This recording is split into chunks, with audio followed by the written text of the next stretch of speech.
Remember the dusty trails and unyielding spirit of 1976. The Outlaw Josey Wales hit theaters, captivating hearts with Clint Eastwood's raw portrayal of revenge and redemption. As we look back in 2025, join us to revisit the stars who brought this Western epic to life, then and now. Number 1. Clint Eastwood as Josey Wales. In 1976, at 46, Clint Eastwood brought to life Josey Wales, the haunted Confederate guerrilla seeking vengeance for his slain family. As both star and director, he chose rugged Utah deserts for filming, infusing the story with gritty realism that echoed the film's themes of loss and redemption. Today, at 95 in 2025, Clint's career spans 7 decades, earning him Oscars for directing Unforgiven and $1 Million Baby. Personally married twice to Maggie Johnson raising 2 kids and Dina Ruiz with 2 more, he cherishes time with his 7 children and enjoys a quiet life in Carmel by the Sea. Number 2. Sondra Locke as Laura Lee. In 1976, at 32, Sondra Locke portrayed Laura Lee, the resilient widow who finds hope alongside Josey Wales. Her chemistry with Clint Eastwood ignited on the Utah set, where their real-life romance began during filming, adding tender depth to the film's themes of healing and new beginnings after loss. Sondra passed away in 2018 at 74 from cardiac arrest due to metastatic breast cancer. Her career shone in hits like Willard and 6 Eastwood collaborations, including The Gauntlet, earning an Oscar nomination for The Heart is a Lonely Hunter.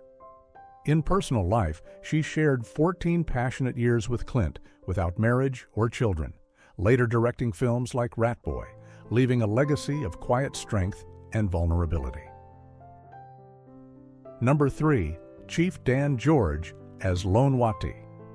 In 1976, at 77, Chief Dan George embodied Lone Wati, the wise Cherokee elder, with wry humor guiding Josey through trials.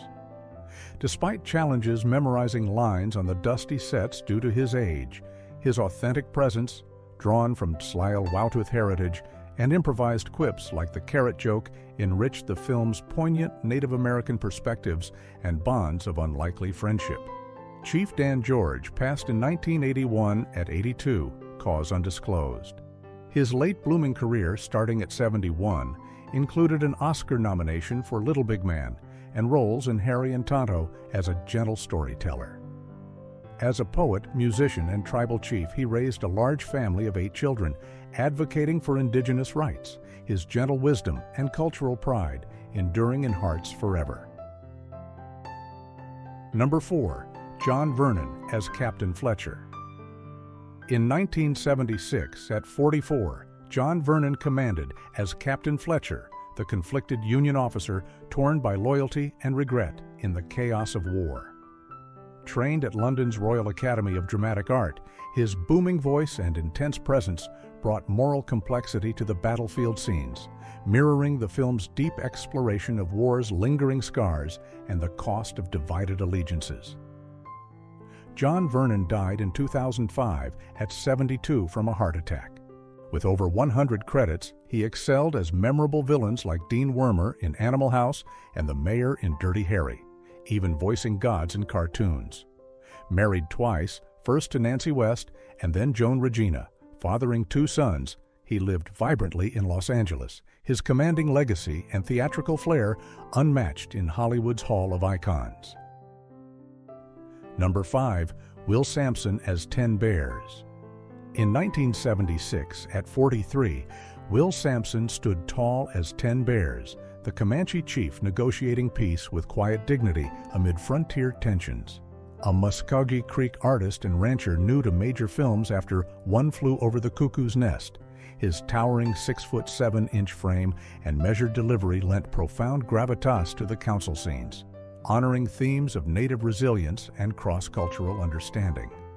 Will Sampson passed in 1987 at 53 from post-operative kidney failure amid scleroderma complications.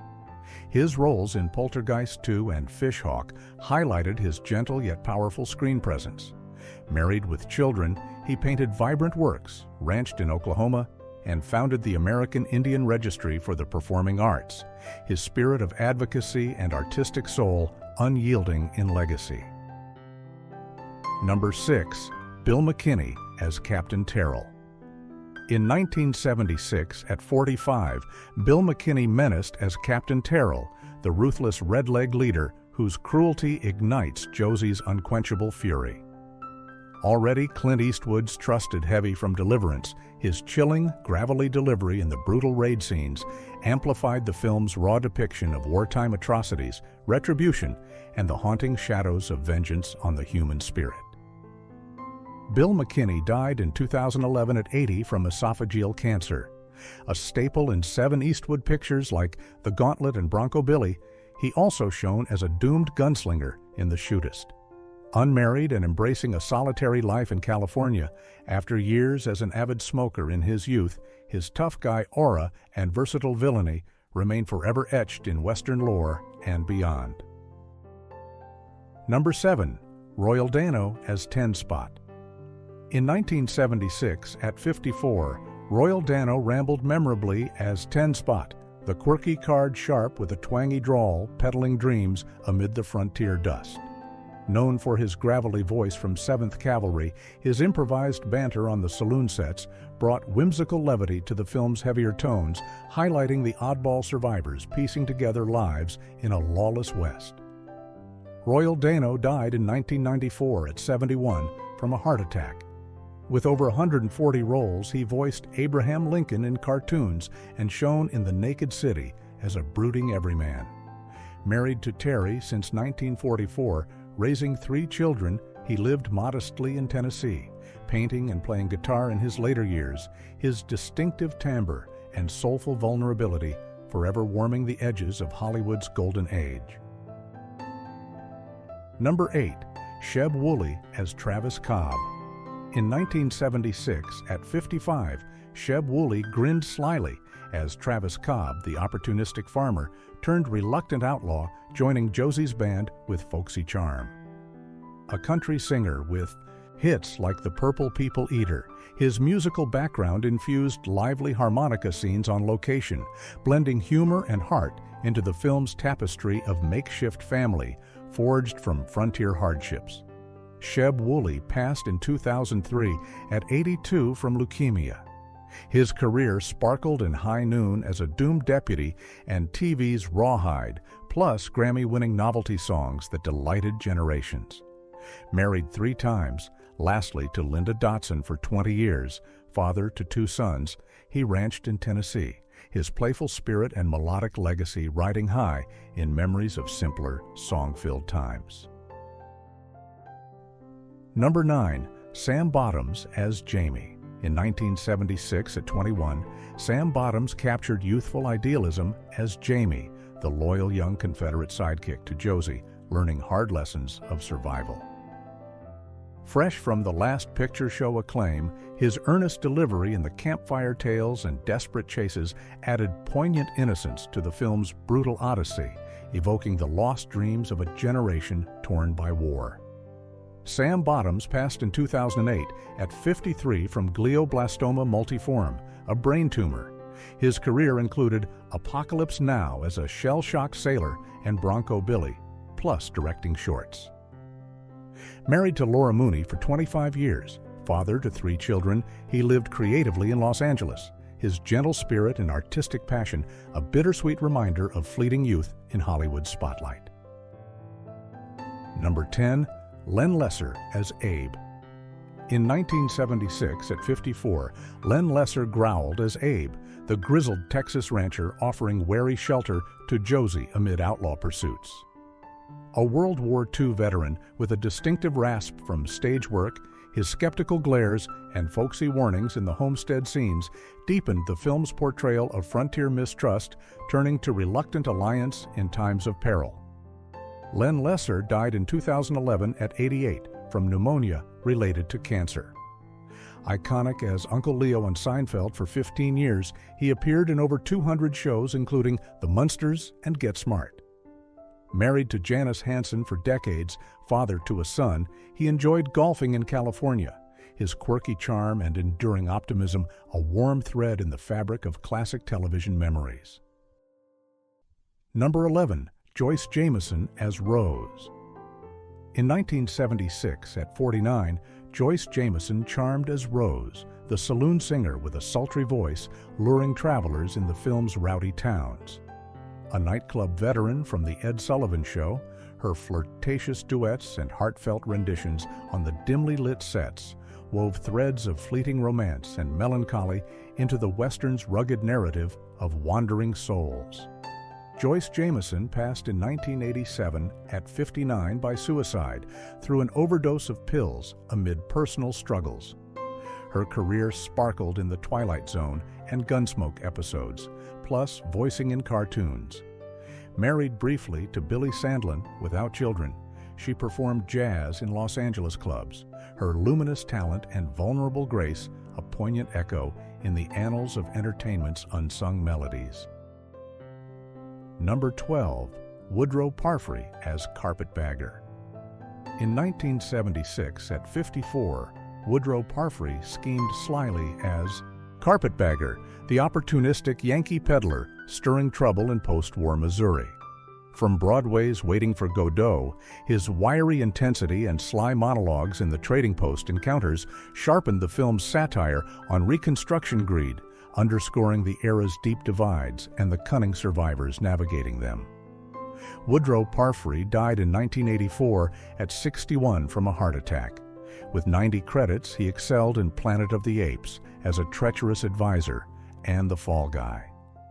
Married to his wife for many years, father to 2 daughters, he taught drama in California.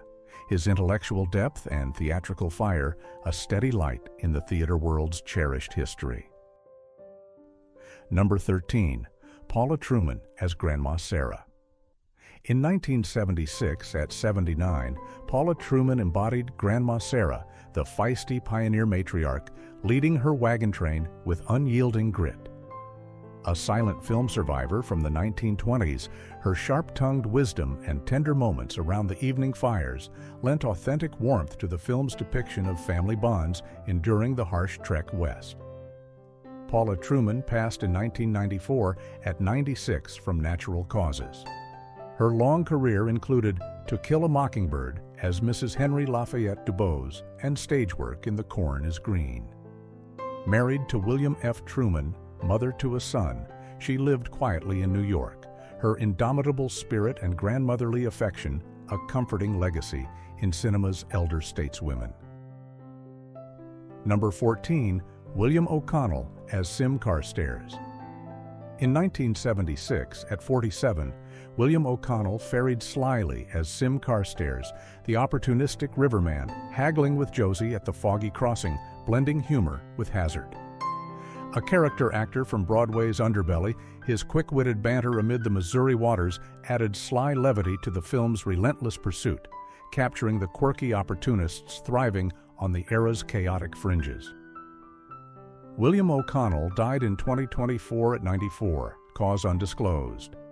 With over 100 credits, he menaced in Star Trek as Trelane's father and sparred with Clint in High Plains, Drifter, and Paint Your Wagon. Family held dear in his Sherman Oaks home, surrounded by loved ones, his versatile foils and enduring camaraderie a gentle nod to Hollywood's timeless band of brothers and sisters. Number 15. Geraldine Keams as Little Moonlight. In 1976, at 25, Geraldine Keams shone quietly as Little Moonlight, the young Navajo girl rescued by Josey, symbolizing innocence amid wilderness perils.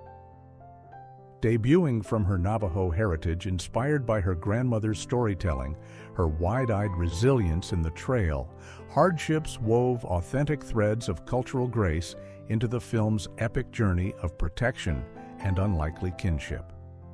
Today, at 74 in 2025, Geraldine continues her trailblazing career with maternal roles in Northern Exposure and The Sopranos, plus films like Billy Jack.